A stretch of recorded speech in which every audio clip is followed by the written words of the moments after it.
देखो बेटा, ये हिस्ट्री का ये फर्स्ट चैप्टर है, the rise of nationalism in Europe, है ना।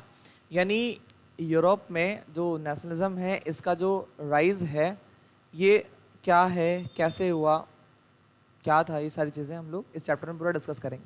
इट में भी आज ये ख़त्म ना हो पाए, आज और कल 2 दिन इसको लगे क्योंकि लंबा चैप्टर है थोड़ा सा। ठीक, देखो इसमें मतलब ये जो इमेज बन रखी है आपकी बुक में स्टार्टिंग में, ये सबसे पहले 1848 में बनाया था, है ना, फैड्रिक भाई साहब ने। ठीक है, इन्होंने एक इमेज बनाई थी और इस इमेज की मीनिंग पूछता है एग्जाम में। अगर आपसे बात करें तो ऑलमोस्ट एग्जाम में इसकी मीनिंग के बारे में पूछता है कि जैसे एक वुमेन है, उसने हाथ में मशाल ले रखी है, ऊपर जो एक यीशु खड़े हैं अपने हाथ में क्रॉस लिए हुए हैं, लोग इस स्टैचू के पास से पास आउट हो रहे हैं, क्या है सीन, कैसे है, इस सब बारे में जो है आपसे वो ज़्यादा पूछता है। ठीक है, मेनली तो इसमें लिखा हुआ है 1848 में, है ना। बेटा ये ऐसा टाइम था ना, इसे हम लोग बोल सकते हैं कि राइजिंग का टाइम था। राइजिंग का मतलब जैसे अगर हम लोग अपने इंडिया की बात करें, मोस्टली अपने इंडिया की बात करें, तो हम लोग की राइजिंग जो है एक तरह से, है ना, अगर इंडस्ट्रियल एरिया में देखा जाए तो जब हम लोग गुलामी से बाहर हुए वहाँ से स्टार्ट किया हम लोगों ने। लेकिन 1990s के बाद लगभग जब हम लोगों के पास कंप्यूटर ये सारी चीज़ें आए तो हम लोग कुछ ज़्यादा ही ग्रो करने लगे। उससे पहले हम लोगों की ग्रोथ जो थी वो दिखती ही नहीं थी, बेसिकली होती नहीं थी तो दिखेगी कहाँ से। मेन प्रॉब्लम तो यही है ना।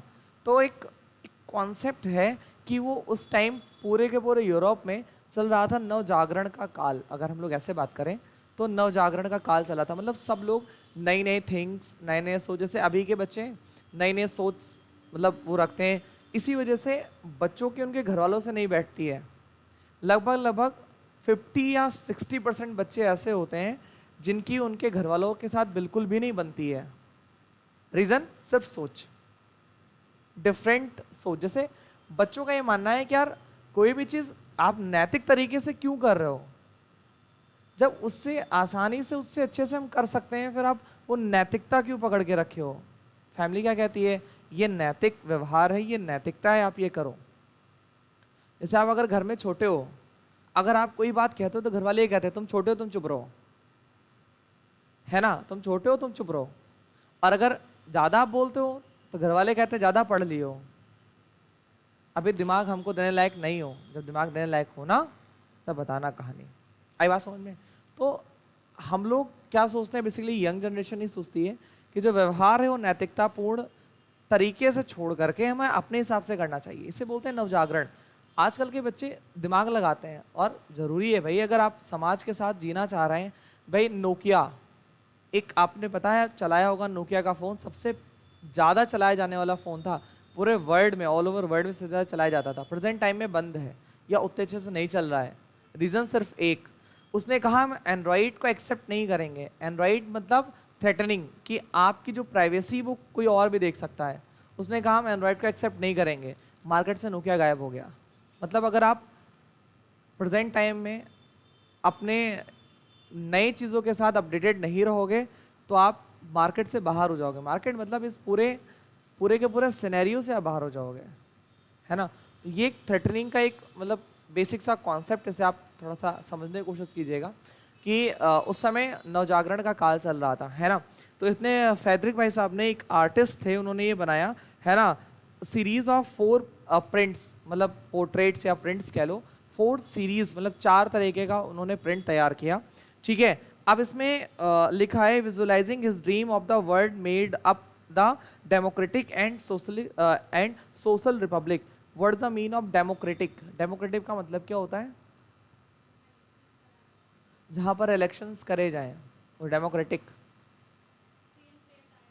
हाँ, आप ऐसे कह सकते हो कि हम ये चूज कर सकें, हम ये चूज कर सकें कि हमारा एमपी कौन होगा, हमारा एमएलए कौन होगा, मतलब हमारे हाथ में पावर हो तो चूज एनीबडी, हम उसे चूज कर सकें।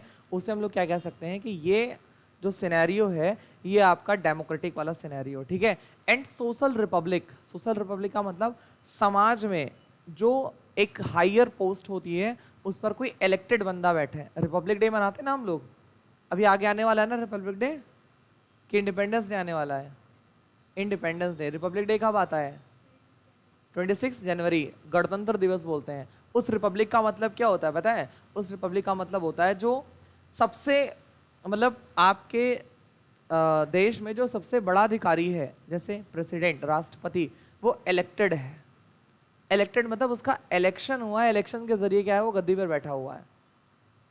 That person who is elected by the people. अब हम लोग तो राष्ट्रपति के इलेक्शन में हिस्सा नहीं लेते, बट हमारे द्वारा भेजे गए एमपी एंड एमएलए वो क्या करते हैं, उसमें वो हिस्सा लेते हैं। ठीक है, अच्छा एमपी बड़ा होता है कि एमएलए? नाम में कौन बड़ा लग रहा है? अगर हम आपसे पूछें कि आप एमपी बनना चाहोगे कि एमएलए बनना चाहोगे, तो आप क्या बनना चाहोगे, क्या बनना पसंद करोगे? देखो, एमपी का मतलब होता है मेंबर ऑफ पार्लियामेंट और एमएलए का मतलब होता है मेंबर ऑफ लेजिस्लेटिव असेंबली। कौन बड़ा होता है दोनों में? एमपी। हाँ सही है। देखो एमपी देखो इसलिए बड़ा होता है, मेंबर ऑफ पार्लियामेंट, पार्लियामेंट का मतलब संसद, संसद का मतलब लोकसभा एंड राज्यसभा, मतलब जो सेंट्रल में है, सेंट्रल गवर्नमेंट, वो होता है आपका एमपी।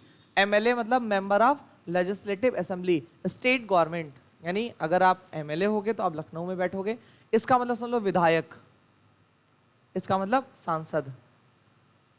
ठीक, ऐसे आपसे पूछा जाए विधायक बड़ा सांसद, तो आप कहोगे सर पता नहीं, बट एक्चुअल में सांसद बड़ा है। एक बार ऐसे एक आदमी था, तो वो केस लड़ रहा था, लगभग 20 साल से केस लड़ा। 20 साल के बाद जब क्या कहते हैं, जज साहब ने उसको बाइज्जत बरी किया, कहा भैया ठीक है तुमने कोई गलती नहीं करी थी, तुम अब बाइज्जत बरी हो, खुश रहो। तो उसने कहा जज साहब भगवान आपका प्रमोशन करके आपको दरोगा बना दे। सब हंसने लगे कोर्ट में, कोर्ट रूम में सब हंसने लगे, क्या ये पागल हो गया लगता है, जज की पोस्ट कहाँ है, दरोगा की पोस्ट कहाँ है? तो जज साहब ने पूछा आप ऐसा क्यों कह रहे हैं? तो उस व्यक्ति ने बोला साहब जिस फैसले को आपने 20 साल लगा दिए करने में, दरोगा ने वहीं कहा था 500 रुपए दो, हम मामला भी तुरंत खत्म कर दे रहे हैं। तो भगवान आपका प्रमोशन करके आपको दरोगा बना दे कि मामला आप तुरंत खत्म कर सको, है ना? तो बड़ा कौन हुआ, जज की दरोगा, बड़ा हुआ आपका दरोगा, है ना?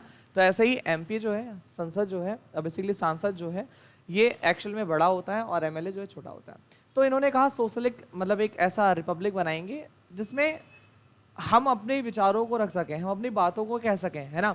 लोग वहाँ के थोड़े से समझदार हों ताकि वो इलेक्ट कर सकें अपने किसी एक बंदे को जिसके जरिए उनका काम हो सके, है ना?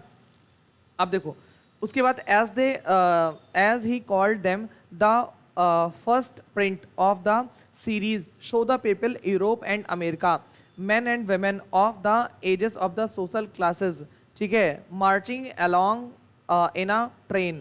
अब देखो कह रहा है कि ये जो फिगर है बेटा, देखो ये लंबा, कितना लंबा सा है, कहाँ से, यहाँ से स्टार्ट है ना? इसने कहा अमेरिका और सारे ऑलमोस्ट आपके कंट्री कॉन्टिनेंट के लोग एक लंबी ट्रेन, ट्रेन का मतलब होता है एक के पीछे एक के पीछे एक, ऐसे जो है वो लोग चलते हैं। ठीक है, बोला एक लंबी सी इन्होंने सीरीज बनाई, लंबी से जो है इन्होंने वो कतार बनाई है और उसी के ऊपर ये चलते हैं। अच्छा कभी छछुंदरा को देखा चलते हुए? छछुंदर जो आती है घर में, लक्ष्मी जी जिन्हें कहते हैं, अपने बच्चों के साथ कभी उनको चलते हुए देखा है? एक दूसरे का पूंछ पकड़ के चलती हैं। घर पे जाना देखना, मतलब नहीं हुआ तो आप यूट्यूब पे सर्च कर लेना, वो एक दूसरे का पूंछ पकड़ के एक ट्रेन की तरह चलते हैं, बिल्कुल एज इट इज ट्रेन, है ना? जैसे ट्रेन के डिब्बे होते हैं वो एक दूसरे के पीछे चिपके हुए रहते हैं बेचारे, और ऐसे ही चलते रहते हैं। फिलहाल तो ये लोगों ने एक लंबी सी ट्रेन बनाई, मतलब बेसिकली चेन आप इसे कह सकते हो, and offering homage to the Statue of the Liberty as they pass by it. और आगे देखो स्टैचू ऑफ लिबर्टी है जिससे सारे लोग क्या कर रहे हैं, पास कर रहे हैं। स्टैचू ऑफ लिबर्टी जिससे सारे लोग क्या कर रहे हैं, पास कर रहे हैं, वहीं से ही गुजर रहे हैं। ठीक है, as you would recall artist of the time the French Revolution. ठीक है, कहने का मतलब है उस टाइम जो आर्टिस्ट था उसने जो बेसिकली फ्रेंच रेवोल्यूशन था उसकी इसमें एक छाप कहीं ना कहीं उसने छोड़ी थी, है ना? फ्रेंच रेवोल्यूशन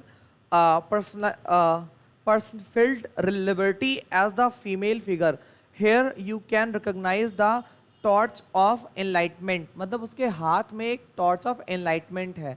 एनलाइटमेंट का मतलब क्या होता है?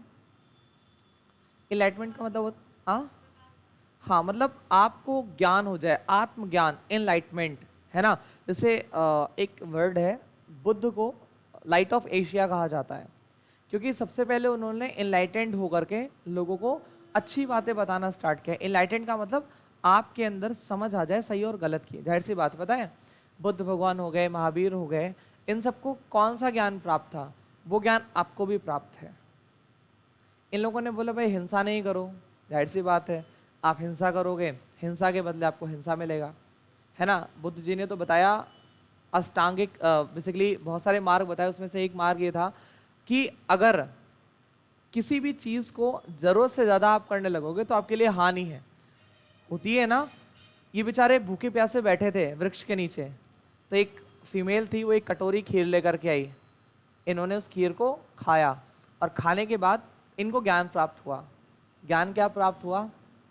उसी टाइम एक वो होता है सितार बजाने वाला, वो जा रहा था वहां से, इन्होंने उससे कहा कि भाई लाओ मैं भी सितार बजाऊं। तो जब इनको सितार दिया तो इन्होंने उसके तार को थोड़ा और टाइट करने की कोशिश करी, तो उसने रोका, कहा भैया ज़्यादा टाइट मत करो। उन्होंने कहा क्यों? कहा ज़्यादा टाइट करोगे तो टूट जाएगा। तो उन्होंने ढीला कर दिया, एकदम से ढीला। कहा भैया ढीला भी मत करो। कहा क्यों? तो बजेगा ही नहीं। ये ज्ञान आपको भी प्राप्त है। अगर एग्जाम ना हो, टेस्ट ना हो, तो पढ़ोगे नहीं। जब तक कोई प्रेशर नहीं है पढ़ोगे नहीं। ठीक, एक शब्द है, गुलामी के इतने ज़्यादा अधीन हो गए हैं कि मॉर्निंग में जब तक प्रेशर नहीं आता तो बहुत से लोग जाते ही नहीं हैं, बिना प्रेशर के कहीं नहीं जाते हैं। ठीक है, तो प्रेशर, इन्होंने बोला कि इतना भी ज़्यादा किसी चीज़ के लिए आप मत हो जाओ कि आप या तो टूट जाओ, और या तो इतना भी अपनी बॉडी को मत छोड़ दो कि उसको आराम ही पसंद हो जाए। यानी इसे बोलते हैं कि आप जो रास्ता चुने वो बीच का चुने, ठीक है, ताकि आप अच्छे से पढ़ सकें या आप अच्छे से कुछ भी कर सकें, या ज्ञान आपको भी प्राप्त है। भाई ये तो आपको पता ही है, पढ़ोगे नहीं तो कुछ होगा नहीं, है ना। बिना पढ़े कुछ नहीं हो सकता है। और अगर आप ये सोचो एकदम से सब कुछ छोड़ के सिर्फ पढ़ाई करें तब भी कुछ नहीं हो सकता है। समाज के बीच में रह करके आपको स्टडी करनी, पढ़ाई करनी, ठीक है। अब देखो इसमें कह रहा है टॉर्च और enlightenment she bear in one hand and the character of the right of the man in the other. और एक हाथ में क्या लिया है? लोगों के राइट्स के बारे में जो बुक्स हैं उनको ले रखा है। जैसे आप कॉन्स्टिट्यूशन बुक्स कह सकते हो, जैसे संविधान के किताब या कॉन्स्टिट्यूशन क्या बताता है हमें? हमारे राइट्स तो बताता है। वो हमें क्या बताता है? हमारे राइट्स तो बताता है कि आप यहाँ खड़े हो सकते हो, आप लड़ाई कर सकते हो, आप झगड़ा कर सकते हो, यही सारी बातें तो बताता है ना। पता है कॉन्स्टिट्यूशन के आर्टिकल 21 में दो अच्छे मतलब प्रावधान दे रखे हैं। Number 1, you have to right to sleeping, आपको सोने का अधिकार है। अगर आपको आपकी नींद से पहले कोई जगाता है तो आप उसके ऊपर केस कर सकते हो। ये आर्टिकल 21 में लिखा है। मान लो माँ बाप जगाएं आपको, सुबह 6 बजे उठने का मन नहीं है तो बोल दो ऐसा है, केस कर दूंगा। मेरा नाम फिर मत बताना बाद में कि मैंने बोला था, बाकी संभाल लेना उसके बाद, है ना। और एक है राइट टू मैरिज, किसी भी कास्ट में किसी से भी शादी कर सकते हो, कोई रोक टोक नहीं है आफ्टर 21। अब तो मतलब बेसिकली एज हो गई 21, पहले 18 थी अब 21 कर दी गई, ठीक है। तो ये 2-3 अधिकार हैं, इसको जानते रहना। सोने वाला तो काम आ जाएगा, है ना, जिससे कोई जगाए तो आप उसे बता सको ऐसा है, फालतू ना बोलो, ठीक है।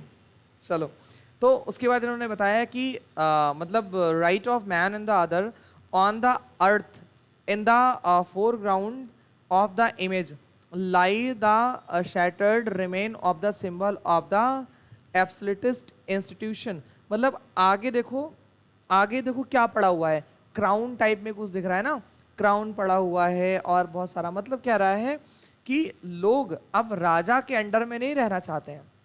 राजा का क्राउन जो था उठा के फेंक दिया, जितने भी ये राजा महाराजा वाली चीजें थी सबको कहा भैया अब हम आपके अंडर नहीं रहेंगे, हम रहेंगे तो एब्सोल्यूट डेमोक्रेटिक कंट्री में रहना पसंद करेंगे, जहां पर हमें हमारे राइट्स पता हो, हमें हमारे हिसाब से जीने की आज़ादी हो।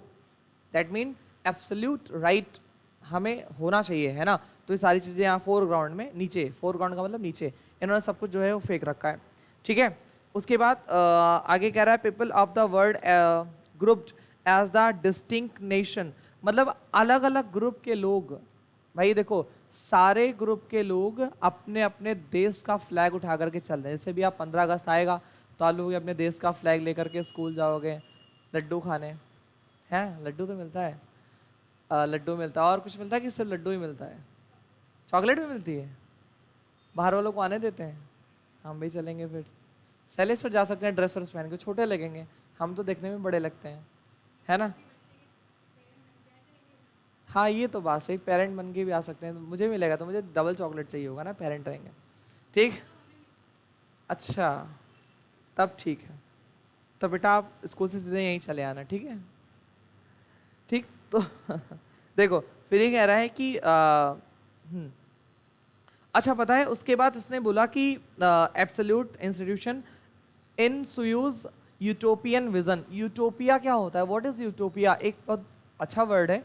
यूटोपिया का मतलब होता है जो रियल में एग्जिस्ट ना हो।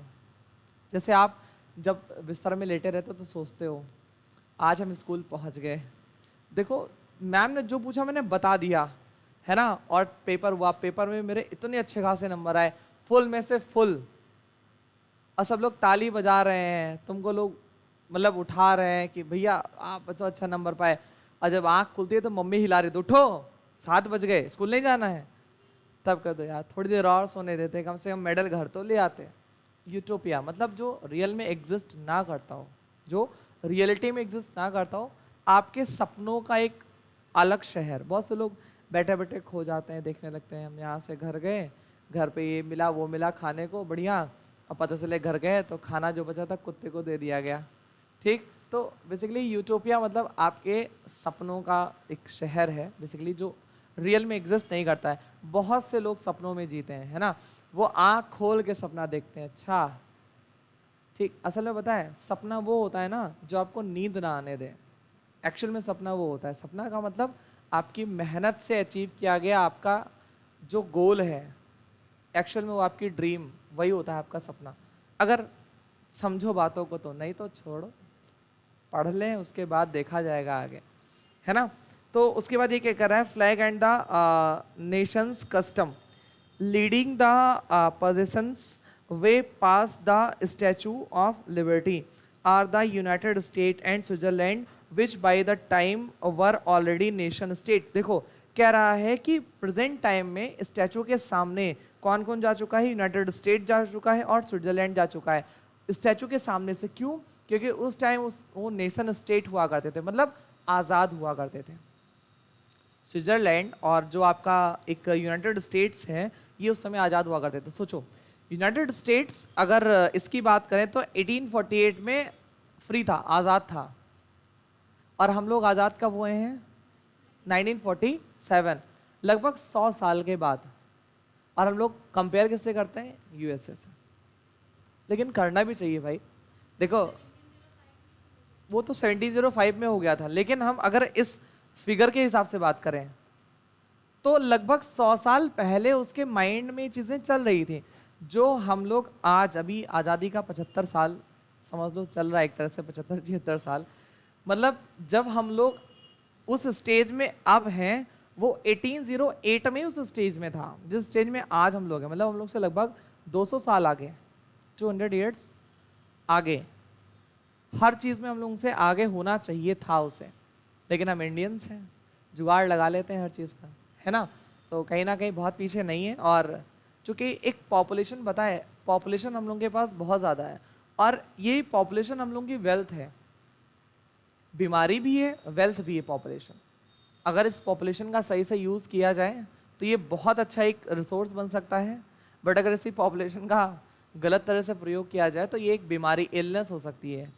देखो सीधी सी बात जानो बेटा, फैमिली अगर 4-5 लोग हो, कमाने वाले सिर्फ एक पिताजी या माताजी, तो उनके ऊपर पूरा बर्डन है, और 4-5 लोग अगर मिलकर के कमाएंगे तो बर्डन सब पे डिस्ट्रीब्यूट हो जाएगा, और फिर फैमिली की इनकम भी बढ़ेगी, है ना। तो मेनली क्या है, ये एक रिसोर्स है, बस इतना आप लोग समझो। तो इन्होंने बोला भाई साहब कि उस टाइम वो नेशन स्टेट हुआ करते थे। अच्छा पता है नेशनलिज्म क्या होता है, राष्ट्रवाद क्या होता है? कुछ आइडिया है? नेशनलिज्म होता क्या है एक्चुअल में? What is nationalism?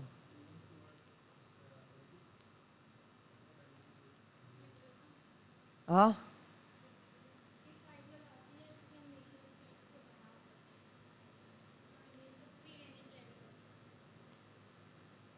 बेटा आप भी कुछ बोल दो। तबीयत खराब है क्या?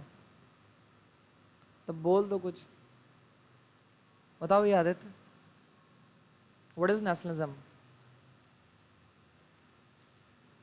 देखो आपके अंदर एक भावना आती है, जैसे इंडिया, अगर आप इंडिया के बाहर कहीं जाओगे, आपसे कोई पूछेगा कहाँ के रहने वाले हो, तो आप क्या बताओगे? आई एम इंडियन, है ना? गर्व से कहो हम भारतीय हैं, आई एम इंडियन।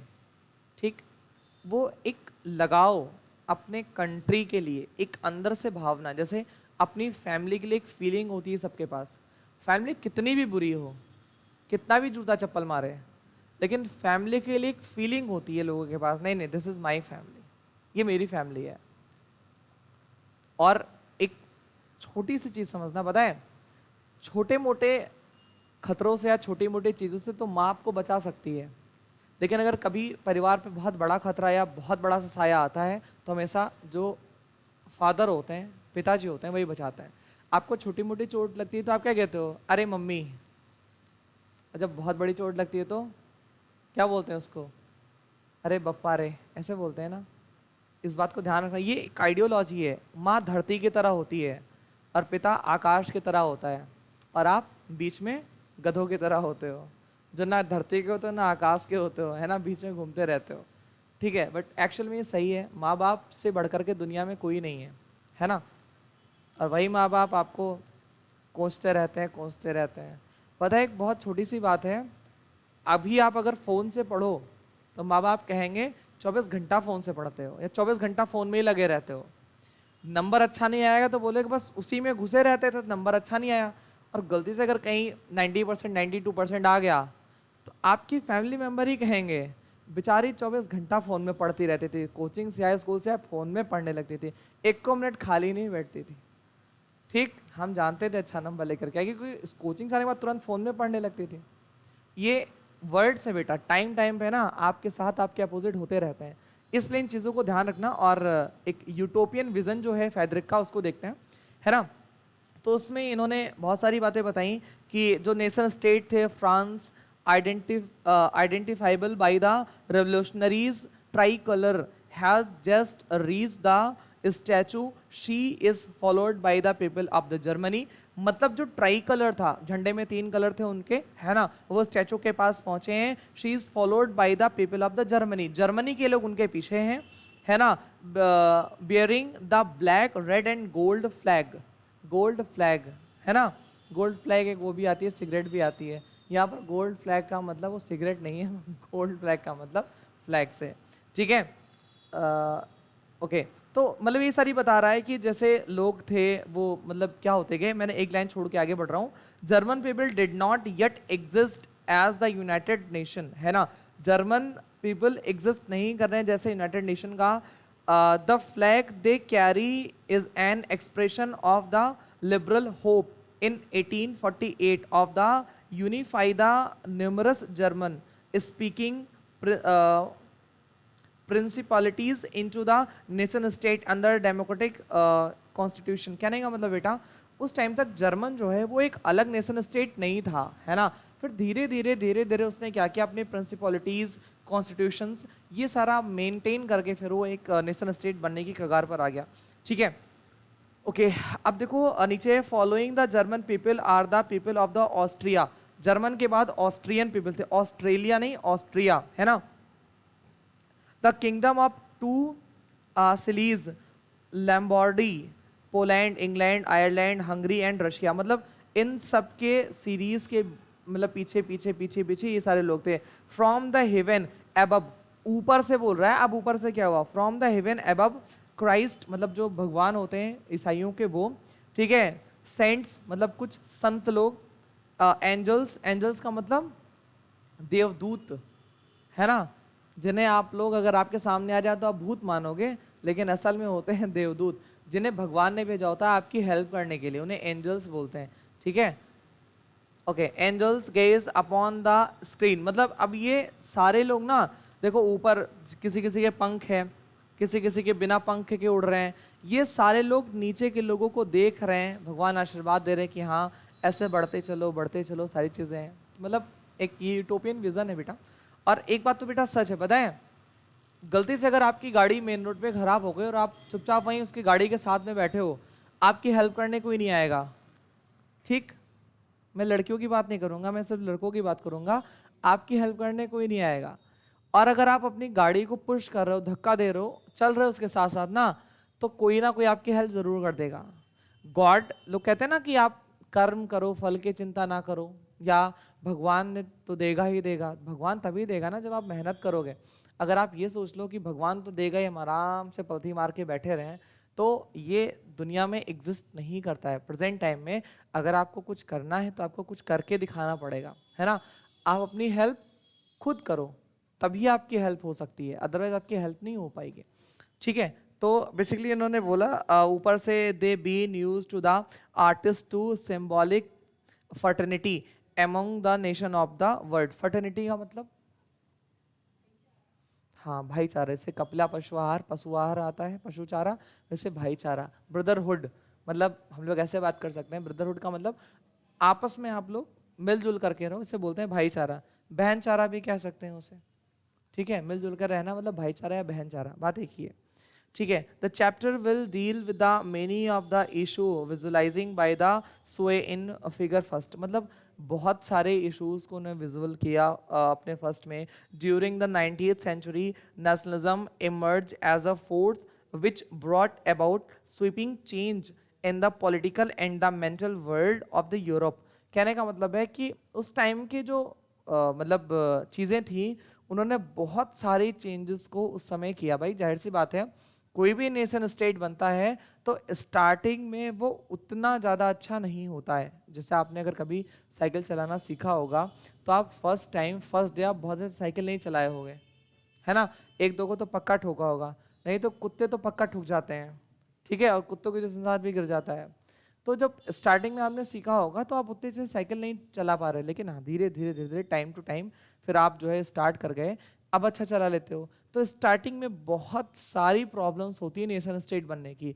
इंडिया को देख लो, जब इंडिया आज़ाद हुआ ना, तो लोगों को ये लगा कि बहुत ज़्यादा दिन तक ये फ्री नहीं रह पाएगा, क्योंकि इसके पास कुछ नहीं रिसोर्सेज थे, ना रिसोर्स प्लानिंग थी। सबसे बड़ी प्रॉब्लम रिसोर्स प्लानिंग नहीं थी, कोई फ्यूचर प्लान नहीं था कि क्या होगा आगे।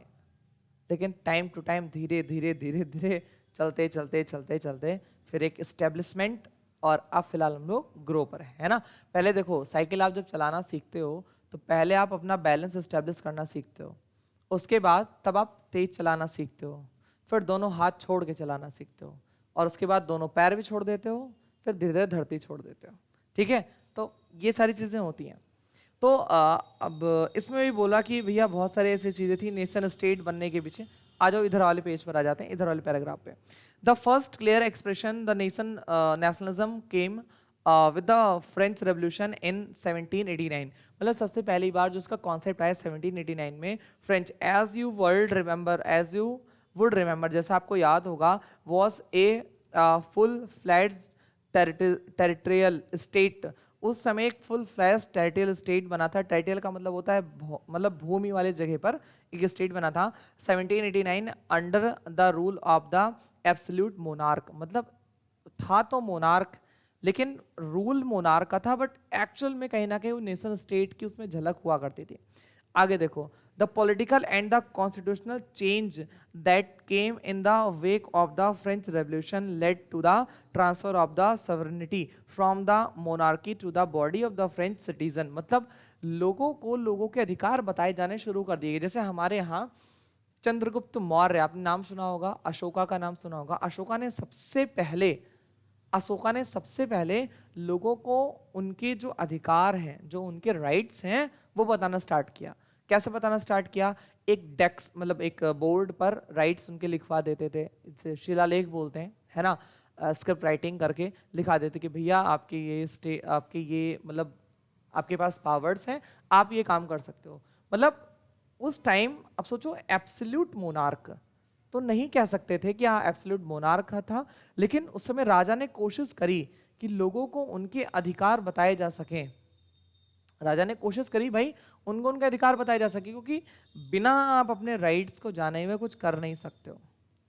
अगर आपको आपका राइट नहीं पता है तो आप आगे कुछ नहीं कर सकते। हाँ राइट पता है तो फिर बल्ले बल्ले, आप जो इच्छा वो कर सकते हो, है ना। तो इन्होंने क्या मतलब एक absolute monarch, the political and the constitutional change that came in the wake of the French Revolution led to the transfer of the sovereignty from the monarchy to the body of the France citizen. The revolution proclaimed that it was a people who would henceforth constitute the nation and the shape its identity. कहने का मतलब है कि उस time भाई जाहिर सी बात है लोगों को अपनी आइडेंटिटी बनाने में ज़्यादा एक भाई विश्वास था। आप भी ये चाहते हो कि अगर हम कुछ हैं तो हमको हमारे नाम से जाना जाए, ना कि मेरे पापा के नाम से। सीधी सी बात जानो, अगर आप इस पृथ्वी पर हो तो आप यही सोचते होगे कि मुझे मेरे नाम से जाना जाए, ना कि मेरे पिताजी के नाम से। तो उस टाइम के भी लोग क्या करते थे, सोचते थे कि बेसिकली क्या ही ऐसा किया जाए जिससे एक सॉवरेनिटी चेंज तो हुआ है ठीक है, बट एक हमारे नेशन स्टेट की आइडेंटिटी बन जाए। जैसे इंडिया था 1947 के पहले इसको गुलाम भारत कहते थे, अब इसे क्या कहते हैं, आज़ाद भारत या भारत कहते हैं। तो कहीं ना कहीं ये अपना एक छाप बना पाया, कैसे, इसने बेसिकली तरक्की करके बनाया। तो उस टाइम के भी लोग कोशिश यही करते थे कि कहीं ना कहीं लोग से ऐसे अलग हो जाएं तो हम अच्छे से काम कर सकते हैं, ठीक है। फ्रॉम द वेरी बिगनिंग, बहुत स्टार्टिंग की बात है, the French Revolution introduce various measure and the practice that could create the sense of the collective identity amongst the French people. मतलब अच्छा पता है लोगों के बीच ना ये जगाना बहुत बहुत बड़ी बात है कि उनके लिए आज़ादी का मतलब क्या है। आपके लिए आज़ादी का मतलब दूसरा है, हमारे लिए आज़ादी का मतलब दूसरा है, अलग अलग लोगों के लिए आज़ादी का मतलब अलग अलग होता है। तो ये जगाना सबसे बड़ी बात होती है लोगों के बीच में कि आप आज़ादी का मतलब क्या समझो। जाहिर सी बात है आपको अगर आज़ादी का मतलब समझ में आ जाए कि हाँ आपके लिए क्या आज़ादी है, तो आप बैठ जाओ, साले से बिठा गया जाओ।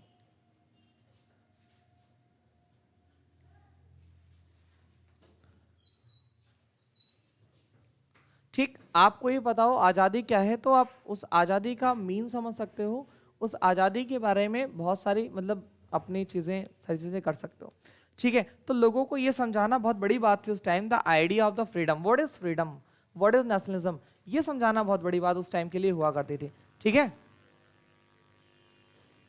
द आइडिया ऑफ ला पैट्री है ना, ला पैट्री का मतलब द फादरलैंड।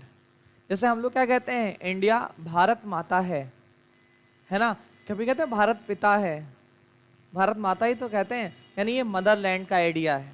कौन सा आइडिया है, मदरलैंड। ला पैट्री मतलब फादरलैंड का आइडिया, कि भारत एक पिता है ना। तो उस टाइम ये मतलब फादरहुड चलता था।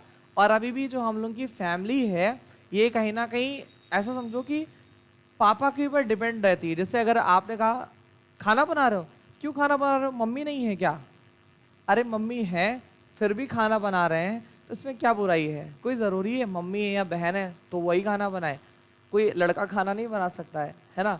लोगों को क्या लगता है, लोगों को उनका काम डिवाइड लगता है कि अगर लड़की है तो काम है खाना बनाना, लड़का है तो कोई काम नहीं, आराम से लेट के मोबाइल चलाओ, है ना, या तो बाहर घूमो या तो पढ़ो लिखो नौकरी करो, ठीक है। तो बेसिकली ये पैट्री लैंड मतलब फादरलैंड की एक कहानी थी, है ना। एंड द ली सीट्यून मतलब जो सिटीजन थे, है ना, emphasize the nation of the united community enjoy the equal right under a constitution. मतलब सारे लोगों को बराबर से राइट दिया गया, बराबर से लेफ्ट दिया गया, और कहा गया आप अपने जो राइट्स हैं उनको जानें और उसको एक मतलब ऐसा होता नहीं परसू करें, उसके पीछे भागें और अपनी चीज़ों को ले। भाई देखो राइट्स आपके हैं, लेकिन जैसे मान लो आपके कॉन्स्टिट्यूशन में सोने का राइट लिखा है, अगर आपको नहीं पता तो घर वाले आपको 5 बजे मार के जगा देंगे। अगर आपको अपने राइट्स पता है तो भी घर वाले मार के जगाएंगे, लेकिन आप जानते रहना अपने राइट्स कि मेरे राइट ये है ना। तो बेसिकली ये चीज़ें हैं। अब देखो कह रहा था स्टेट जर्नल वॉज इलेक्टेड, छूट गया क्या, a few French flag the tricolour was chosen to replace the former royal standard, मतलब फ्रेंच का जो स्टैंडर्ड लेवल का जो फ्लैग हुआ करता था उसको रिमूव करने की बात कही गई, और वहां पर एक ट्राई कलर चूज किया गया, है ना। ट्राई कलर का भाई अपना अलग मीन होता है। जैसे भारत के झंडे का क्या मतलब होता है, भारत के झंडे में कितने कलर होते हैं, जो ये बताएगा उसको 5 करोड़ रुपए इनाम। भारत के झंडे में कितने कलर होते हैं, ऑप्शन 2, 3, 4 या 5। भारत के झंडे में कितने कलर होते हैं, हम पूछ रहे हैं, हाँ ना में जवाब दो, कितने कलर होते हैं, 3 के 4, 4, 4, 3, ये 3 पे बाकी सारे लोग 4 कह रहे हैं, 3 कह रही हो। दोनों लोगों को 5 करोड़ रुपए कैसे आधे आधे बांट दो क्या। देखो नहीं, एक्चुअल में देखो, अगर आपसे कोई पूछे कि एक्चुअल में जो कलर हमको कुछ बताते हैं जिनका कोई मीन है, वो सिर्फ 3 कलर है। बाकी जो वो क्या है, गोल गोल सा अशोक चक्र, वो ब्लू होता है, वो अलग होता है ना। बट एक्चुअल में हम बचपन से पढ़ते हैं भारत के झंडे में 3 कलर हैं, होते तो 4 कलर है, बट उस 3 ही कलर का मीन अपना निकलता है। जैसे एक कलर कौन सा होता है, सेफ्रॉन, केसरिया, है ना, उसका क्या मतलब होता है, सैक्रिफाइस, मतलब लाल, गला काट दो, सैक्रिफाइस। पानी मुझे भी दे देना, ठीक है। अच्छा, अभी तो सर से बोल देना, सर पहुंचा देंगे। तो सैक्रिफाइस। अच्छा, वाइट का मतलब क्या होता है, पीस। सोचो, झंडे में इतनी अच्छी बात लिखी है, सैक्रिफाइस और पीस साथ में है, मतलब पीस के साथ सैक्रिफाइस हो जाओ, गला कोई काट ले चुप रहो। और नीचे क्या है, ग्रीन। ग्रीन का क्या मतलब होता है, ग्रीन का मतलब हरा, गुड, हरियाली। मतलब इंडिया जो है वो कहना कहीं फॉर्मर्स स्टेट है, यहाँ पर लगभग 60 to 70% लोग फॉर्मर हैं, है ना, मतलब किसान, खेती किसानी करते हैं, रोज सुबह उठ के खेती में जाते हैं, काम करते हैं, ठीक है। कोई कुछ नहीं पाता तो अपने छत पे ऊपर फूल ही लगा लेता है, वो भी एक तरह का गार्डनिंग होता है ना। तो बेसिकली फ्लैग के ट्राई कलर चुने गए। The state general was elected by the body of the active citizen. State general को चुना गया, जैसे हमारे यहाँ प्रेसिडेंट चुने जाते हैं वैसे वहां पर स्टेट जनरल चुने गए, ठीक। हाँ, अरे वही यार, the E states general was elected by the body, ठीक है। तो जैसे हमारे यहाँ लोग चुने जाते हैं, उनके यहाँ भी लोग चुने गए, इसलिए बेटा चुने गए ताकि वो एक इस्टेब्लिश कर सकें। क्या इस्टेब्लिश कर सकें, एक मतलब, हाँ कोई बोल रहा है क्या, ठीक है। तो बेसिकली उसको चुना गया कि एक डेमोक्रेटिक का एक सिंबल हो जाएगा ये, है ना, कि जो स्टेट जनरल है वो क्या है, चुना गया, इलेक्टेड है, ठीक है। न्यू हाइम्स वर कंपोज, नए हाइम्स बनाए गए, ठीक है, नई नई चीजें करी गई। Oath taken by the martyrs comrades all in the name of the nation. A centralised administrative system was put in place, मतलब एक सेंट्रलाइज सिस्टम रख दिया गया। जैसे बेटा अपने यहाँ एक कोर्ट है, सुप्रीम कोर्ट, वो सेंट्रल कोर्ट है ना, वो एक सेंट्रल कोर्ट है। सर आलोक सर को फोन कर लीजिए, उनका फोन आ रहा है, ठीक है। वो एक मतलब एक सेंट्रल कोर्ट है जो पूरे के पूरे इंडिया में चीज़ों को एस्टेब्लिश करता है, ठीक है। वैसे ही सेंट्रलाइज पावर जो है वो एस्टेब्लिश की गई। Internal custom duties and dues were abolished, जो कस्टम ड्यूटीज थी, बाकी ड्यूज थे, उनको खत्म कर दिया गया। टैक्सेस बेसिकली खत्म किए गए ताकि आप अच्छे से ग्रो कर सको। बेटा पता है, अगर आपके ऊपर टैक्सेस ना लगाए जाएं तो आप चीज़ों को करने के लिए बहुत आगे बढ़ सकते हो। जैसे सपोज एक छोटी सी बात है, अगर बेसिकली कोचिंग की बात कर ले, मैं यही करता हूँ, तो अगर हम बात कर लें तो कोचिंग का रजिस्ट्रेशन होता है पर हेड 300, मतलब अगर एक बच्चे का रजिस्ट्रेशन कराओ तो 300, लेकिन 50 बच्चों से कम का रजिस्ट्रेशन नहीं होता है, ठीक है। और रजिस्ट्रेशन सिर्फ 3 साल के लिए वैलिड होता है कि 50 बच्चों का आप रजिस्ट्रेशन कराओ, और 50 बच्चों के हिसाब से 300 रुपये के हिसाब से लगभग 15,000 रुपये सरकार के खाते में जाते हैं कि सर ये आपका अमाउंट है, हम कोचिंग चला रहे हैं, हम फ़ायदा ले रहे हैं, तो ये मेरी तरफ से आपको ये टैक्स है, ठीक। तो ये कराना ही कराना पड़ता है, कोई भी अगर कोचिंग ओपन कर रहा है तो उसे कराना ही कराना है। ये बेसिकली ड्यूज है ना, बाकी ये हमें कराना पड़ता है, तो सरकार के लोग आकर के गला दबा देंगे, ठीक है, पैसा दो पैसा दो, ये चीज़ समझना। तो ऐसे ही सेम चीज़ें होती हैं कि जो मतलब ड्यूज से उनको ख़त्म कर दिया गया, ड्यूटीज़ को ख़त्म कर दिया गया कि लोग आगे ग्रो करने के मतलब काफ़ी उत्सुक हो जाएं, ठीक है। ओके, मेजर उसके बाद है internal custom duties and dues were abolished and the uniform system of the weight and the measure was the adopted. Regional dialects मतलब जो डायलेक्ट से थे, भाषाएं थी, क्षेत्रीय भाषा, जैसे आपने देखा होगा आप एक क्षेत्र से दूसरे क्षेत्र में जाते हो भाषा तुरंत अलग हो जाती है, होती हिंदी ही है लेकिन अलग हो जाती है। जैसे आप दिल्ली से आओ गोंडा की ट्रेन पकड़ने के लिए, जहाँ गोंडा का बेसिकली डिब्बा होगा ना वहाँ पर आपको यहाँ की लैंग्वेज पता चल जाएगी। ट्रेन में आई ना तो इसे रुमाल दे दियो इसे, बस पूरी ट्रेन उनकी, जहाँ रुमाल है, जहाँ बैग है, जहाँ सामान है, वो पूरा उनका। तो आपको डायलेक्ट से पता चल जाएगा कि हाँ ये डिब्बा जो है वो गोंडा वालों के लिए बुक है ना। तो ये सीन होता है वहाँ का। तो जो रीजनल डायलेक्ट से were discourage the French as it was spoken and written in Paris became the common language of the nation। मतलब वहाँ का जो common language है वो बनाया गया, ठीक है। The revolutionaries further the declared that it was the mission and the destiny of the French nation to liberty the people of the Europe and from the despotism in the other world to help other people to of Europe to become nation। मतलब इन्होंने कहा भैया हम आज़ाद हो जाएं, सिर्फ इससे मतलब नहीं है, यूरोप के और भी लोग इस डेपोटिज्म से आज़ाद हों, इस मतलब बंधकपन से आज़ाद हों। जो लोग बंधे हुए हैं, सोच से गुलाम हैं, ये उससे आज़ाद हो जाएं, हम आगे ये चाहते हैं, ठीक है। लोगों ने लोगों की हेल्प करने की सोची। When the news of the event in French reached the different cities of Europe, student and other member of the educated middle class began setting up the Jacobin Club। उन्होंने एक जैकोबिन क्लब बनाया। जब उनको news पता चली तो लोगों ने एक क्लब बनाना स्टार्ट करा।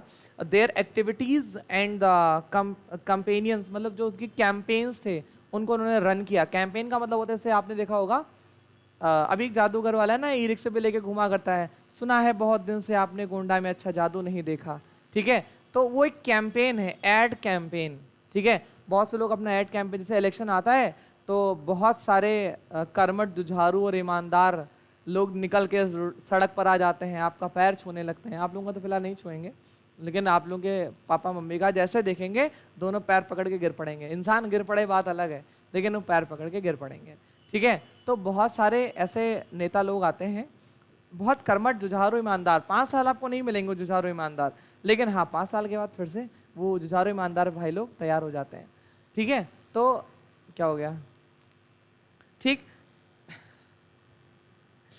बेसिकली ये सारी जगह पर होता है ना। तो कह रहा है their activities and the campaign prepared by the way for the French armies which moved into the Holland, Belgium, Switzerland and the much of the Italy, है ना, and the much of the Italy 1790s। मतलब 1790s में Italy's के भी जो भी शहर था उसमें भी चलने लगा। मतलब ये एक पूरा इनका जो एड कैंपेन था, जो लोगों को समझाने का काम था, वो सारी चीज़ें चलने लगी। With the outbreak of the revolutionaries wars the French armies began to carry the idea of the nationalism abroad. मतलब जो एक आइडिया था नेशनलिज्म का वो बहुत बड़ा हो गया, है ना, धीरे धीरे करते। जैसे आपने बाटा कंपनी देखी, बाटा कंपनी की शुरुआत ना एक मोची कोबलर ने स्टार्ट करा था। वो जूते बनाता था लोगों के, तो उसे लगा इसका जूता तो ज़्यादा दिन तक टिकता नहीं है इन लोगों का, तो उसने टायर से जूते बनाना स्टार्ट करा। और प्रेजेंट टाइम में Bata is the one of the best, बैठिए, one of the best shoe और स्लीपर कंपनी, है ना, आप समझ रहे हो। तो स्टार्टिंग कहाँ से हुई, एकदम जीरो लेवल से स्टार्टिंग हुई और प्रेजेंट टाइम में वो आज इतने ऊपर तक वो लोग पहुंच गए, ठीक है। अब देखो ये एक मैप है, मैंने आपसे बोला था मैप आप लोग इंडिया का ले लो, है जी। हाँ ये तो मुझे पता है इंडिया का नहीं, कहाँ है मैप है? हाँ ये यूरोप का है। और पता है सबसे ज़्यादा जो कंफ्यूजिंग मैप होगा तो यही होगा आपको, क्योंकि इसमें इतनी सारी कंट्रीज हैं, एक के ऊपर एक के ऊपर एक, है ना। नीचे से ऊपर चलते चले जाओ, अल्जीरिया, अल्जीरिया से आप ऊपर चलते चले जाओ, आप कंफ्यूज होकर बेहोश हो जाओगे। जब तक आप इसको 4 से 5 बार कोशिश नहीं करोगे तब तक आप इसको अच्छे से नहीं पढ़ सकते हो, है ना। देखो, with in the wide sweat the territory that come under his control, Napoleon set about the, अच्छा पता है Napoleon, who is the Napoleon, Napoleon कौन था? हाँ, वो था, क्या था? हाँ हाँ, अच्छा। किसी एक डिक्टेटर का ऐसा नाम बताओ जो आपको ऐसा लगता हो कि जो बहुत खतरनाक था, कोई डिक्टेटर। हिटलर हिस्ट्री में सबसे बड़ा डिक्टेटर वही है, पता है। वो अपने रिजेंबल्स बना के रखता था, हमशक्ल बना के रखता था 5 6 7। एक बार एससी बोस, सुभाष चंद्र बोस से मिलने गए तो उसने सबसे पहले ना अपने हमशक्ल को भेजा। तो जैसे वो आया, उसका हमशक्ल आया, हाथ मिलाया, हेलो माई सेल्फ हिटलर। तो सुभाष चंद्र बोस जी ने कहा जी नमस्ते, but you are not the original Hitler, please called original Hitler. फिर दूसरा आया, उसने भी वही किया। 2 3 आए, फिर चौथी बार में हिटलर एकदम उसका कान खड़ा हो गया, हु इज द मैन, मुझे कौन पहचानता है इस दुनिया में, असली हिटलर को कैसे पहचान गया कोई। तो हिटलर अपने केबिन से बाहर निकल के पहले सुभाष चंद्र बोस को से देख रहे थे ऊपर से नीचे तक, ये है कौन आखिर जो मुझे पहचान गए। 2 कदम आगे बढ़ाया तो सुभाष चंद्र बोस जी जहाँ बैठे थे वहां से खड़े हुए, तब सुभाष चंद्र बोस ने हाथ बढ़ाया, कहा hello mister Hitler, my self SC Bose, मैं सुभाष चंद्र बोस हूँ। ठीक है, ऐसे से तो हमारे यहाँ वीर पड़े हुए थे अपने देश में। ठीक, सोचो इंडिया के बाहर जाकर के उन्होंने अपनी आर्मी बनाई सुभाष चंद्र बोस जी ने। बस वही, जैसे हिटलर जो था वो क्यों हाथ किसी के सामने लेके जाएगा, जैसे समझ लो हाथ आपके सामने वही बढ़ाता है जो आपके बराबर का हो, आपका फ्रेंड। कभी आपके भैया के दोस्त आपसे हाथ नहीं मिलाएंगे या पापा के फ्रेंड आपसे हाथ नहीं मिलाएंगे। हाँ, छोटे रहो तो बात अलग, बेटा क्या नाम है आपकी बात हम नहीं कर रहे हैं, बट एक्चुअल में जब आप बराबर के होते हो, बहुत लेट कर दिया आने में, अच्छा बैठो। तो जब आप उस लेवल के होते हो तब आपसे हाथ मिलाया जाता है, आप उस लेवल के नहीं थे तो आपसे हाथ नहीं मिलाया गया। तो सुभाष चंद्र बोस जी को ये लग गया कि अगर ये हिटलर है तो पक्का हाथ क्यों मिलाएगा ये, है ना। हिटलर पूरी दुनिया में सिर्फ अपने किस चीज के लिए जाना जाता था, डिक्टेटरशिप के लिए जाना जाता था। वो ये कहता था इतना टाइट माहौल कर दो, इतना टाइट माहौल कर दो कि अगर लोग सांस ले लें तो लोगों को लगे कि यार हम आज़ाद हैं, हम सांस ले लिए, है ना। इतना ज़्यादा वो टाइट माहौल रखता था। तो बेसिकली जाहिर सी बात है उस टाइम की बात ही नहीं कर सकते हम लोग कि कितना अच्छा उस टाइम का माहौल था। फिलहाल तो Napoleon set about the introducing many of the firms that had already introduce in the French through a return to monarch. Napoleon had no doubt destroyed democracy in the French. Napoleon ने French जो France की democracy थी उसको क्या कर दिया, destroy कर दिया। But in the administrative field he had incorporated. देखो कहने का मतलब है उसने एडमिनिस्ट्रेटिव लाइन में ना एक रूल्स रखे भैया। जैसे लोगों को लगता है कि भाई अंग्रेज अगर ना आते तो हम लोग डेवलप ना हो पाते। कुछ लोग ऐसा भी कहते हैं कि अंग्रेज आने से हम लोग आज बहुत डेवलप हो गए। ऐसा नहीं है, अंग्रेज सिर्फ आइडिया बताते थे, काम हमारे यहाँ के लोग करते थे। किसी अंग्रेज को कभी देखा मजदूरी करते हुए, सर पे ईटा लेकर के जाते हुए? नहीं ना। काम कौन करता था? यहाँ का इंजीनियर काम करता था। बिल्कुल, आइडिया का तो सबसे इंपॉर्टेंट रोल रहता है। लेकिन भाई साहब उन्होंने लगभग समझ लो 1773 से यहाँ पर काम करना स्टार्ट करा। 200 साल यहाँ थे, लोगों की सोच को गुलाम बना लिया। इंडिया को सोने की चिड़िया कहा जाता था। इंडस वैली सिविलाइजेशन पढ़ो, टोटल सिटी डिपेंड था, पूरा का पूरा सिटी था उस टाइम पे। जो ड्रेनेज सिस्टम था, 7 फुट की नालियां हैं, 7 फुट की नालियां, रोड के नीचे नाली है। अब क्या होता है, पहले तो रोड बन जाती है ना, फिर बाद में आता था नाली तो खोदना ही बाकी रह गया, फिर नाली खोदते हैं। फिर जब वो हो जाता है उसके बाद अरे यार अभी तो टेलीफोन का पाइप डालना है, टेलीफोन डाला, फिर अब तो गैस पाइपलाइन पड़ता है। हमारे उधर गड्ढा उड्ढा खोद दिए हैं, गाड़ी बैठ जाती है उसी में, इतना बड़ा गड्ढा खोद दिए गैस पाइपलाइन वाले, अब तो फिलहाल उसको पार्ट भी दिया, गाड़ी बैठ जाती है। ठीक है, तो कहीं ना कहीं डेवलप होते और अच्छा डेवलप होते। ठीक है, बहुत अच्छे अच्छे विचार थे हम लोग के यहाँ, लेकिन वही है ना, विचारों को प्लेटफॉर्म नहीं मिल पाया। ठीक, फिलहाल आगे बढ़ते हैं इसमें। तो ये कह रहा है कि ऑलरेडी इंट्रोड्यूस द फ्रेंच, अच्छा ये आगे हो गया, नीचे पढ़ेंगे, सिविल कोड ऑफ 1804, है ना। उसके बाद इन्होंने बोला कि principle in order to make the whole system more rational and efficient, उस पूरे सिस्टम को मोर रेशनल एंड इफिशिएंट बनाने की कोशिश करी कि जो सिस्टम है ये ज़्यादा इफिशिएंट बन जाए। जैसे प्रेजेंट टाइम में बेटा सबसे बड़ी जो हमारी दिक्कत है वो है करप्शन। करप्शन के सारे लोग मारे गए। अभी मेरे भैया हैं, अभी एक पेपर उन्होंने दिया था, उनका पेपर निकल गया, इंटरव्यू है। इंटरव्यू से पहले ही बेसिकली उनको कॉल करके बताया जा रहा है आप 9 लाख रुपए तैयार रखना and then this job is yours, ये नौकरी तुम्हारी। 9 लाख रुपए एक जॉब के लिए, ठीक है। क्या चीज? हाँ, इंटरव्यू के पहले पैसे होते हैं, इंटरव्यू के बाद नहीं होते हैं। आप पहले पैसा दे दो यार, जब पैसे दोगे तो कैसे नहीं क्वालिफाई होगा। ठीक, मेन दिक्कत यही है, अगर पैसा सही हाथ में चला गया तो आपको नौकरी मिल सकती है, नहीं तो जय सिया राम। बहुत से लोग पता है अपना इंडिया इसलिए पीछे, करप्शन, और करप्शन हम लोग ही ज्यादा करते हैं। हम लोग करप्शन ज्यादा बढ़ावा देते हैं। अगर कहीं टाइम लग रहा, कहते हैं सर थोड़ा पैसा ले लो जल्दी कर दो यार, थोड़ा पैसा एक्स्ट्रा ले लो जल्दी कर दो। जैसे आप सोचो, अभी मथुरा गए थे जल्दी, वहां पर एक बांके बिहारी मंदिर है, वहां की बात बताऊं, नॉर्मल आप लाइन लगाओ, लाइन लगा कर दर्शन करो, कोई मनी कोई पैसा नहीं है। आपको वीआईपी दर्शन करना है, 500 रुपया दो, 2 मिनट में दर्शन करो आराम से, फिर निकल जाओ।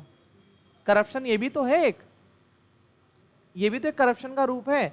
गोकुल में जहां पर वो पैदा हुए थे कृष्ण जी, वहां पर झूला झुलाया जाता है उनको। ठीक, वहां पर आपको तभी उस झूले को पकड़ाया जाएगा जब आप मिनिमम 1300 रुपए 2800 रुपए पंडित जी को कहोगे कि हम आपको दान कर रहे हैं, तब वो आपको झूले की डंडी पकड़ाएंगे कि हाँ लो आप घुमा दो, और नहीं तो जाओ दर्शन कर लो जाओ। दिस इज ऑल्सो करप्शन, ये ऑलरेडी करप्शन है। ठीक है, मान लो कोई वहां पर गया, और देखो मेन चीज, बहुत रिच फैमिली के लोग नहीं जाते हैं भगवान के यहाँ दर्शन करने, वो जाएंगे हिल स्टेशन पर, मथुरा गोकुल, यहाँ सब देखो ज्यादातर गांव के लोग जाते हैं, सर पे भुजा रख लेंगे, 84 कोस की परिक्रमा, अरे 252 किलोमीटर पैदल चलते हैं कड़ी धूप में। नमस्ते भैया, बैठ जाओ, चीख बगल बैठ जाओ कहीं पे। ठीक, 84 कोस परिक्रमा करते हैं। आप लोगों को अगर कहा जाए 5 किलोमीटर चल लो, हालत खराब हो जाएगी 5 किलोमीटर में, रो दोगे, 5 किलोमीटर बहुत हो गया, है ना। और 84 कोस की परिक्रमा करते हैं, तो कहीं ना कहीं एक भावना होती है। ठीक, तो इसने बोला कि सिस्टम को बहुत रेशनल एफिशिएंट बनाना है। प्रेजेंट टाइम में अगर हम लोग देखें अपने सिस्टम को, अगर हम एफिशिएंट बना लें तो शायद ही इंडिया से बड़ा डेमोक्रेटिक और इफिशिएंट कंट्री कोई हो। बट दिक्कत यही है, क्या चीज? साउथ अफ्रीका क्या? अभी उसको अभी डेवलप होने में बहुत टाइम लगेगा। डेवलप हम बात कर रहे हैं कि अगर डेवलपमेंट की बात करें तो सबसे डेवलप्ड हम ही लोग हो जाएंगे। हाँ, तो एक ही बेस थोड़ा, दो बेस आपको लेना है, डेमोक्रेटिक एंड डेवलप्ड।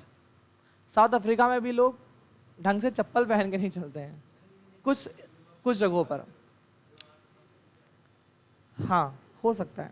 ठीक है, अब देखो इसमें कह रहा है civil code 1808 usually known the Napoleonic code, उसे हम लोग नेपोलिक कोड कहते थे, did away with the privilege based on birth, established equality before the law and secured the right to property.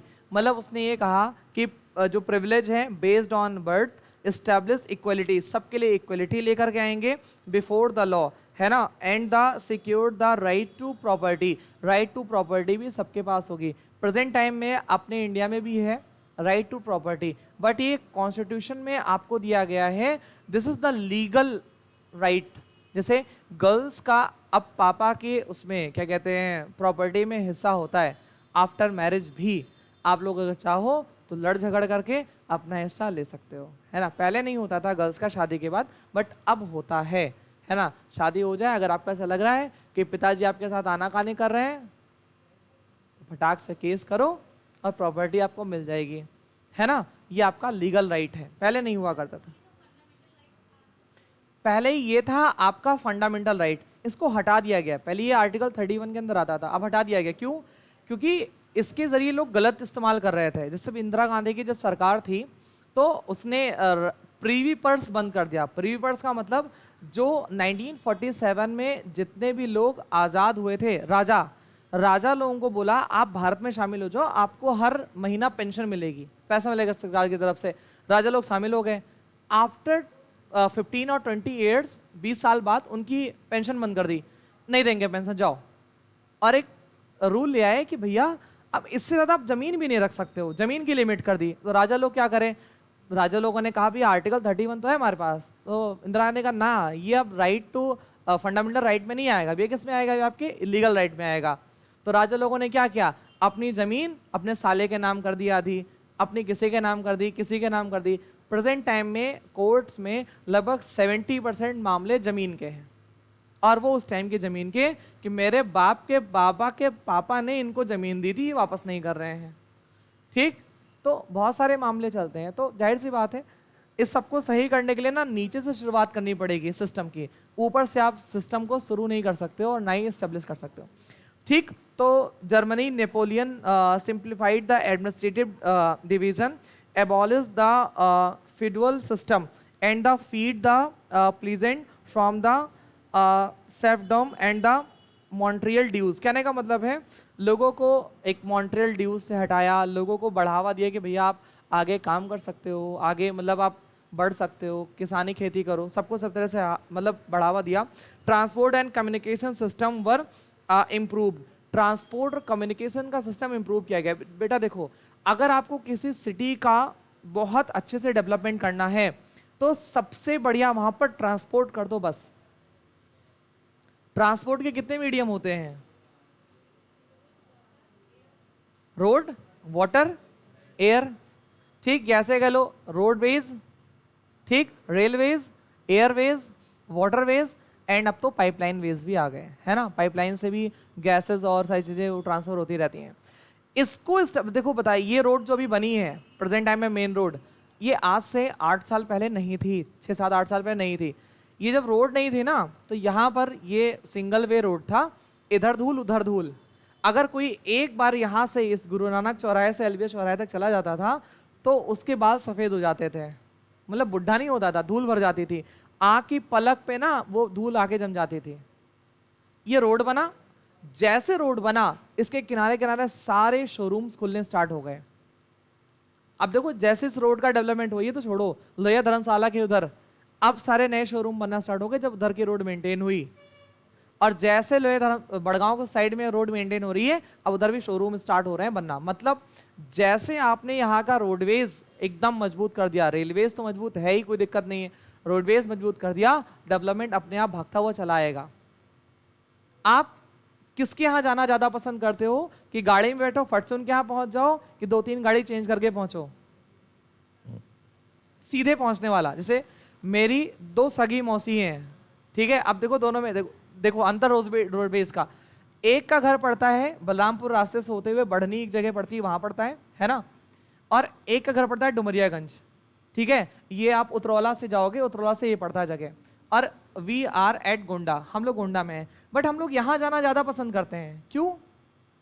Roadways और रेलवेज इस्टेब्लिश है, सीधे बैठो train में 1.5 घंटा में पहुँच जाओगे डुमरियागंज आने के लिए। अब तो सीधी बस चलती है, पहले गोंडा से, पहले तो यहाँ से जाओ बस अड्डा, बस अड्डे से बेसिकली बस पकड़ो जाओ उतरौला, उतरौला से बस पकड़ो फिर जाओ डुमरियागंज, डुमरियागंज से फिर जीप करो फिर उनके गाँव तक पहुँचो। मतलब 4 हम लोगों को चेंज करना पड़ता था। और यहाँ पर सीधे बैठो, यहाँ टन्ने से पहुँच जाओ। तो यहाँ ज़्यादा डेवलपमेंट चलता है, यहाँ कम डेवलपमेंट होगा, जाहिर सी बात है। जैसे रोडवेज मजबूत होगा डेवलपमेंट अपने आप भाग जाएगा। नेपोलियन इस चीज़ को जानता था और हमारे परिवहन मंत्री नितिन गडकरी भी इस चीज़ को जानते हैं कि अगर किसी चीज़ का डेवलपमेंट करना है तो आप सबसे पहले रोडवेज, रेलवेज, एयरवेज मजबूत करो, डेवलपमेंट अपने आप होने लगेगा, कुछ करना ही नहीं है आपको। फिर उसके बाद अगर आपको डेवलपमेंट करना है तो इन सारी चीज़ों को आप मजबूत कर लो, बस आपके लिए काफ़ी है इतना, बस और कुछ नहीं करना आपको।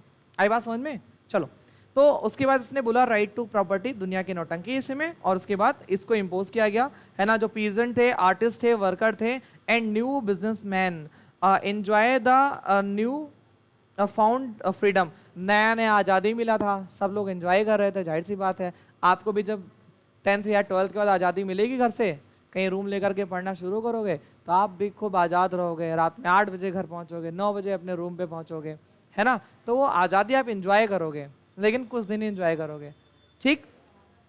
उसके बाद देखो, businessman and the small scale producer of the goods in particular wagon to realize that the uniform laws standardizing weight and the measure and the common national currency would facilitate the movement and the exchange of good and the capital from the one region to another। मतलब उनको ये समझ में आया कि अगर हम basically coins या बेसिकली मनी एक्सचेंज, जिससे आपको कोई सामान लेना है, आप पैसे देके सामान लेते हो, ये एक्सचेंज का जरिया है। जैसे आपने मुझे पैसे दिए, हमने आपको 1 किलो चीनी दे दी, है ना, तो ये एक्सचेंज का जरिया है, ठीक है। तो अलग अलग जगह पर अलग अलग एक्सचेंज का जरिया बनाया गया ताकि लोग जो हैं वो अच्छे से डेवलपमेंट कर सकें। देखो पहले क्या होता था, अभी भी कुछ गांव में मेरे ख्याल में होता होगा कि गेहूं दे दो और दूसरा सामान ले लो, आधा 1 किलो गेहूं दे दो और सामान ले लो, अभी भी गाँव में मेरे ख्याल में होता होगा। नहीं अगर तो कबाड़ी वाला, तो अभी वो चूरन वाला भी आता है, कुछ उससे कबाड़ दे दो और चूरन ले लो उससे। कॉपी किताब बेच के लोग चूरन खा लेते थे, है ना, 1 कॉपी दो, थोड़ा सा चूरन दे देगा, लो, ठीक है। तो वो एक एक्सचेंज का मीडियम था। बचपन से बच्चे चोरी करना सीख जाते हैं कि वो आएगा चूरन खाने के लिए, इमली खाने के लिए, कुछ लोहा चुरा के रख लें ताकि उसको दे करके हम लोग इमलिया चूरन खा लेंगे, है ना। तो ये सारी चीज़ें जो है वो इस्टेब्लिश होने लगी, धीरे धीरे आगे चलने लगा, ठीक है। अब देखो, however in the area consequent the reaction of the local population to the French rules were mixed. Initially in many places such as the Holland and Switzerland, as well as the certain cities like Brussels, Milan and the Warsaw, ठीक है, the French armies were welcome as the, हाँ देखो वहाँ के लोगों ने French army को welcome किया कि सर आइए, आप हमारे यहाँ के डिक्टेटर को मारिए और हमें क्या कराइए, आज़ाद कराइए, और हम भी एक फ्री स्टेट में रहना चाहते हैं, फ्री नेशन स्टेट में रहना चाहते हैं, ठीक है। But the initial enthusiasm soon turned the holistic at it became clear that the new administrative arrangement did not go hand in hand, ठीक है, hand in hand कहाँ गया, hand in hand with the political freedom. मतलब ये जो नया नया जा रहा था फ्रीडम, ये अच्छे पॉलिटिकल हाथों में नहीं जा रहा था। जाहिर सी बात है, अगर आप एक बंदर को बंदूक चलाने को दे दोगे तो क्या करेगा, अरे बोलो क्या करेगा, वो गोली मारेगा, जिसको लग जाएगी लग जाएगी, कहो तो खुद को गोली मार ले, है ना। तो मीनिंग कहने का ये है कि लोगों को लग गया कि यार ये सही रास्ते पे नहीं जा रहा है, कुछ गड़बड़ हो रही है इसके साथ, इसको सुधारा जाए, है ना, उसको सुधारने की कोशिश करी जाए, ठीक है। तो ये सारी चीज़ें होती रही। Administrative arrangement did not go hand in hand with the political freedom. Increase taxation, ठीक है, मतलब फिर सारी चीज़ें बढ़ने लगी, करप्शन भी बढ़ने लगा। French armies required to conquer the rest of the Europe, और फ्रेंच आर्मी जो यूरोप का और पार्ट बचा था उसको कंक्योर, जीतने के लिए आगे बढ़ने लगी। मतलब अब लोगों को लग गया भैया फ्रीडम खत्म, अब जो है वो आपका असली मैटर शुरू।